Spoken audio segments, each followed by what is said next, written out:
বাংলাদেশে আসলে আওয়ামী লীগের ভোটারের মন জয় করার জন্য যে বিএনপি এবং জামাতের মধ্যে প্রতিযোগিতা চলছে এক ধরনের বিভিন্ন জায়গায়, এইটা আসলে দরকার নেই। কারণ বাংলাদেশে আওয়ামী লীগের ভোটার আসলে ওই 2.6%-এর কম। কারণ যারা বলছে ভোট দিবে না ওরাই আসলে আওয়ামী লীগের ভোটার। কারণ যারা ভোট দিবে এবারের ইলেকশনে, তার মানে তারা ধরেই নেয়। তারা কি সবাই বাংলাদেশ থেকে চলে গেছে? না, যারা আগে অতীতে আওয়ামী লীগকে ভোট দিছে এরা কি সবাই আওয়ামী লীগের ভোটার আপনি বলতে চাচ্ছেন? না, না হতে পারে। যারা অতীতে বিএনপিকে ভোট দিছে এরা কি সবাই বিএনপির ভোটার? কেউ তো মাথা বেঁচে দেয়নি। তার যখন যাকে ভালো লেগেছে তখন তাকে ভোট দিয়েছে। একদমই আওয়ামী লীগকে ছাড়া আমি কিছুই বুঝি না এরকম ভোটার হচ্ছে তারা, যারা শেখ হাসিনা ডাক দিয়েছে যে ভোট বয়কট করো, তারা ভোট বয়কট করবে, তারা হচ্ছে আওয়ামী লীগ। তার মানে আওয়ামী লীগের ভোট হচ্ছে বাংলাদেশে 2% থেকে 3%, বিভিন্ন জরিপগুলোতে তাই আসতেছে।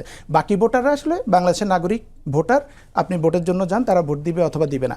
কিন্তু আওয়ামী লীগের ভোটার আলাদা করে 30%, 35%, 40%, এটা একটা মিথ। আওয়ামী লীগের ভোটার এত পার্সেন্ট নাই। যদি থাকতো তাহলে এখানে আমরা পেতাম জরিপগুলোতে যে 30% মানুষ ভোট দিতে চায় না, কারণ আওয়ামী লীগ নাই এই ইলেকশনে। তারা যারা অতীতে আওয়ামী লীগকে ভোট দিয়েছে তারা এখন মেনে নিচ্ছে আওয়ামী লীগ গন কেস, আওয়ামী লীগ চলে গেছে বাংলাদেশ থেকে।